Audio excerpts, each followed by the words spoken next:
आने वाली पीढ़ियों की तंदुरुस्ती पर भी भाजपा पीढ़ियों पर प्रहार की दोषी भी है। मनोवैज्ञानिक रूप से लोगों के दिल और दिमाग में जानलेवा वैक्सीन लगवाने के बाद बीमार होने पर डर बैठा दिया। महिलाओं के अंदर असुरक्षा का भाव घर कर गया। युवा अनएम्प्लॉयमेंट या अंडर एम्प्लॉयमेंट से डिप्रेशन का शिकार हुआ। राजनीतिक रूप से चंडीगढ़ के मेयर चुनाव में कैमरे के सामने धांधली की, चुनी हुई सरकारें गिराई, खरीद फरोख्त का नकारात्मक सियासत को जायज ठहराया, पारिवारिक रूप से राजनीतिक फायदे के लिए परिवारों को लड़वा दिया, भाई के खिलाफ भाई को, मानसिक रूप से भाजपा ने अपने ही समर्थकों को हिंसक बनाया, मॉब लिंचिंग को मानसिक रूप से सही ठहराने की साजिश की, आपराधिक रूप से ऐसे लोगों को मंत्री पद दिया और बनाए भी रखा जिन्होंने किसानों की हत्या की, जो महिलाओं पर अत्याचार शोषण के दोषी हैं। न्यायालय तक में अपने लोग पिछले दरवाजे से सेट किए, न्यायाधीशों से खुलकर एक विचारधारा विशेष के लिए बयान दिलवाए, न्यायाधीशों को राजनीतिक पदों पर लालच देकर कानून तक को अपनी भ्रष्ट सोच से मैला कर दिया। यही काम यूनिवर्सिटी, कॉलेज, स्कूलों में किया। नौकरशाही में लेटरल एंट्री के बहाने यही धांधली की। योजना आयोग खत्म किया। ED, CBI, IT, income tax को सरकार बनाने, बचाने और चलाने के लिए इस्तेमाल किया। झूठे आंकड़ों से देश और दुनिया को छला, जिससे अंतर्राष्ट्रीय स्तर पर भारत को विकासशील देशों की श्रेणी से बाहर करने की बात से देश की शर्मिंदगी झेलनी पड़ी। विदेशों में बैठे भारतीयों को अपमान झेलना पड़ा। दुनिया में डंका बजाने की बात करने वालों का ही ढोल पिट गया। विकास व रोजगार के झूठे आंकड़े देकर ठगा। संवैधानिक रूप से संविधान को पहले कमजोर करने पर बदलकर धीरे धीरे खत्म करने की साजिश ही नहीं, अपने लोगों से शरेआम कहलवाया भी। लोकतांत्रिक रूप से जनतंत्र को मनतंत्र में बदलने का दुस्साहस किया। व्यक्ति को व्यवस्था से बड़ा बनाने और बताने का दुष्प्रचार कर लोकतंत्र की भावना का अपमान किया। चुनाव के नतीजों को कुछ भ्रष्ट मीडिया कर्मी और अधिकारियों की मिलीभगत से बदला भी और आगे भी इस चुनावी घपले को जारी रखने का षड्यंत्र रचा।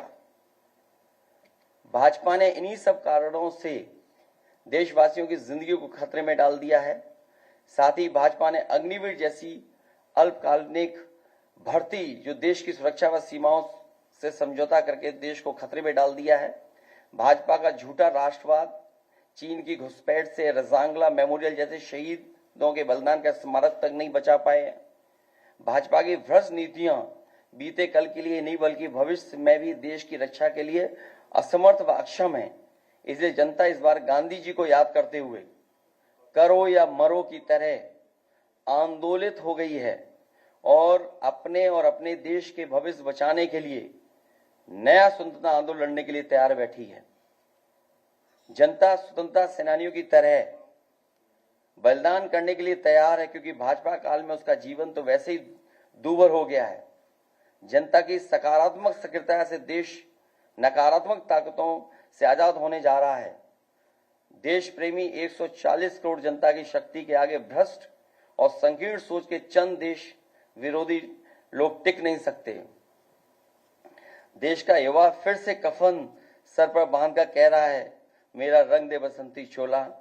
मैं कहना चाहता हूं, इंडिया की जीत देश और देश की जनता की जीत साबित होगी। जय हिंद। आप सबका बहुत बहुत धन्यवाद।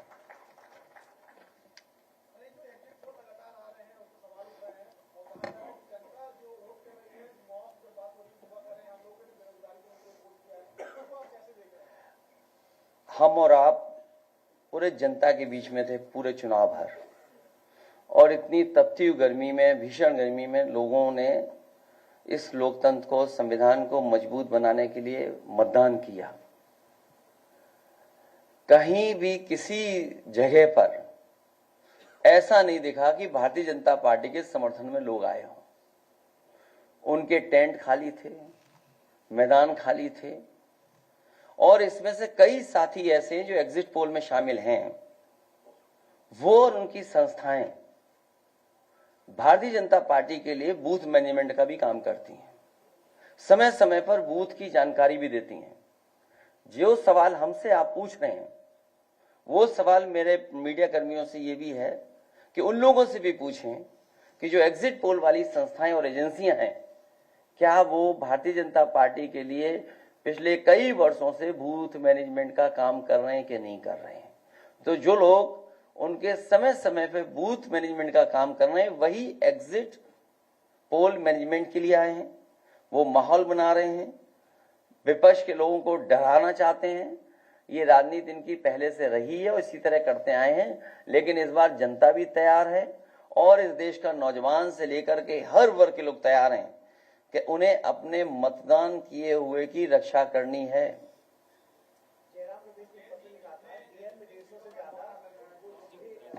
ये जो आप सवाल पूछ रहे हैं ये कोई नया सवाल नहीं है, मुझसे बेहतर आप जानते होंगे, आपके भी संपर्क हैं।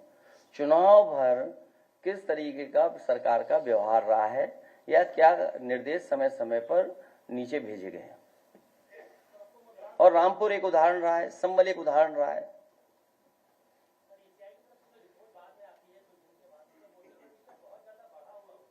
देखिए, ये जवाब इलेक्शन कमीशन को देना चाहिए क्योंकि ये कॉन्स्टिट्यूशनल बॉडी है, और अगर किसी को इस बात का शक है कि वोट आखिरकार क्यों बढ़ रहा है, जो फॉर्म 17C है उसमें पूरी जानकारी है कि कितना वोट पड़ा है। मुझे उम्मीद है कि इलेक्शन कमीशन तमाम नियमों का पालन करेगा और एजेंट से लेकर के जो जानकारी है वो भी सही देंगे। एजेंट जो मौके पर रहेंगे उनको भी सुरक्षा का इंतजाम इलेक्शन कमीशन करेगा, क्योंकि जब भारतीय जनता पार्टी कमजोर दिखेगी, हार की तरफ जाएगी, तो शासन प्रशासन उनका है। उनकी कोशिश होगी कि एजेंटों को भी डराएं धमकाएं।